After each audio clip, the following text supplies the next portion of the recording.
ఇది Martin Luther King. Revanth Reddy ఇది నీకోసమే దేవులాడి పట్టుకొచ్చింది, ఇది నీకోసమే.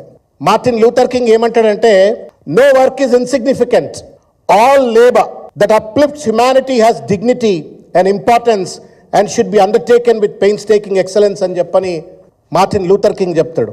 అదేవిధంగా మహాత్మా గాంధీ ఏం చెప్తాడంటే, ఆయన చెరకాను స్వాతంత్ర సమర ఉద్యమంలో భాగంగా చెరకాను ఇంట్రడ్యూస్ చేస్తూ ఆ చెరకాను పాపులరైజ్ చేయడం కోసం అని చెప్పని ఆయన ఒక మాట చెప్తాడు. A plea for the spinning wheel is a plea for recognising the dignity of labour.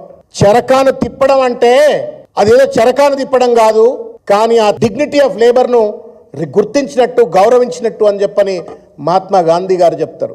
Gandhi పెట్టిన పార్టీలో ఉన్నావు కదా రేవంత్ రెడ్డి, ఏం సొల్లయా ఇది, ఏం సొల్లిది? నా గాంధీ అంటే గౌరవం లేకపోయా, నా మార్టిన్ లూథర్ కింగ్ అంటే గౌరవం లేకపోయా, ఒక ఫ్యూడలిస్ట్ మనస్తత్వంతో, ఒక అరగెన్స్తో, ఇగ్నరెన్స్తో అంతర్జాతీయ వేదికల మీద కేటీఆర్ గారి పైన అక్కసుంటే ఇంకో రకంగా తీర్చుకోవచ్చు. కానీ దానికోసం నువ్వు ఐటీ ఉద్యోగులను పట్టుకొని వర్కర్లు అని చెప్పని వాళ్ళను తులనాడేటువంటిది ఎంతవరకు ఔచిత్యం అవుతుంది, ఎంతవరకు విఘ్నత అవుతుందో రేవంత్ రెడ్డి ఆత్మవిమర్శ చేసుకోవాలని చెప్పి నేను కోరుతా ఉన్నాను. నేను ఈ లెటర్లో మీరు చూసినట్టయితే, ఈ లెటర్లో పైన ఆల్ లేబర్ హ్యాస్ డిగ్నిటీ అని చెప్పని ఇది ఒక మార్టిన్ లూథర్ కింగ్ సంబంధించినటువంటి ఒక స్పీచ్లన్నీ కూడా కంపైల్ చేసిన ఒక బుక్. నేను రేవంత్ రెడ్డి గారికి అప్పీల్ చేస్తున్నా, నువ్వు కొనుక్కోకపోతే నేనైనా కొని పంపిస్తాయి. నీకు 1700 రూపాయలు ఏమో అవుతుంది, పేపర్ కవర్ అయితే 5-6 వేలు ఏమో హార్డ్ బౌండ్ అవుతుంది, అమెజాన్లో దొరుకుతున్నది.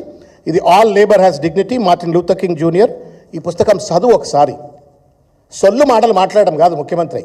ఐటీ ఉద్యోగులను పట్టుకొని వాళ్ళు వర్కర్లు, మేము లీడర్లు అని చెప్పని నువ్వు వాళ్ళను తూలనాడే ప్రయత్నం చేస్తా ఉన్నావు. ఎంతవరకు న్యాయం రేవంత్ రెడ్డిది? శ్రమ తెలియదు నీకు, ఎందుకంటే మంది శ్రమ మీద నీ రాజకీయ సౌదాలను నిర్మించుకున్నావు కాబట్టి నీకు శ్రమ తెలియదు. మాలాంటి వాళ్ళ కష్టం మీద ముఖ్యమంత్రి అయినావు రేవంత్ రెడ్డి. నువ్వు ఎలా అనేక మంది, నాకు బాగా గుర్తు, ఎంత దుర్మార్గమైన ఒక ఫ్యూడలిస్ట్ మనస్తత్వంతో రేవంత్ రెడ్డి గతంలో మాట్లాడినా నేను ఒకసారి గుర్తు చేస్తున్నా. ఒకటే కులపళ్ళు అన్ని రాజకీయ పార్టీలు రాజకీయాలు చేయాలా, ఒకటే కులపోళ్ళు వాళ్ళే అధినేతలుగా ఉండాలా, ఇంకో ఏ కులపోరు కూడా రాజకీయం చేయొద్దు, వాళ్ళేదో పెట్టి పుట్టినట్టుగా ఆ ఫ్యూడలిస్ట్ మనస్తత్వంతో ఆయా పార్టీల్లో ఉన్నటువంటి ఒక అణగదొక్కబడ్డ వర్గాల వాళ్ళను ఎట్లయితే అవమానించిందో, ఇవాళ రాత్రనక పగలనక అనారోగ్యానికి గురైనప్పటికీ కూడా అనేక కష్టాలు నష్టాలు భరించి వాళ్ళ పనిచేస్తూ ఐటీ ఉద్యోగులు అంటే ఇన్నోవేషన్, టెక్నాలజికల్ ట్రాన్స్ఫర్మేషన్. ఇవాళ భారతదేశానికి ఎంత పెద్ద ఎత్తున గర్వం లభించింది, గౌరవం లభించింది అంటే కారణం ఏంటి అంటే మనం సాధించినటువంటి ఒక ఇన్ఫర్మేషన్ టెక్నాలజీ రంగంలో మనం సాధించిన ఒక విజయాలు. కాల ఏ దేశానికి పోయినా ఇవాళ IT professionals of India work, వాళ్ళందరినీ వర్కర్స్ అని చెప్పి తీసి పడేస్తున్నాం.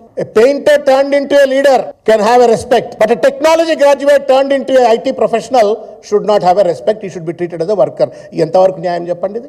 ఇదో చీఫ్ మినిస్టర్, భారత రాజ్యాంగం చెప్తుంది, ప్రియాంబుల్లో చెప్తుంది, ప్రతి ఒక్కళ్ళకి కూడా ఈక్వల్గా గౌరవం ఇవ్వాలని చెప్పని. నీకు ప్రియాంబుల్ మీద గౌరవం లేకపోయే, రాజ్యాంగం మీద గౌరవం లేకపోయే, మహాత్మా గాంధీ మాటల మీద గౌరవం లేకపోయే, మార్టిన్ లూథర్ కింగ్ ఏం చెప్పిండో అర్థం చేసుకోకపోతే ఒక మూర్ఖత్వంతో, ఒక ఫ్యూడలిస్ట్ మనస్తత్వంతో వాళ్ళ ఎవరిని పడితే వాళ్ళని అవమానించడం న్యాయం కాదు అని చెప్పని సందర్భంగా నేను తెలియజేస్తూ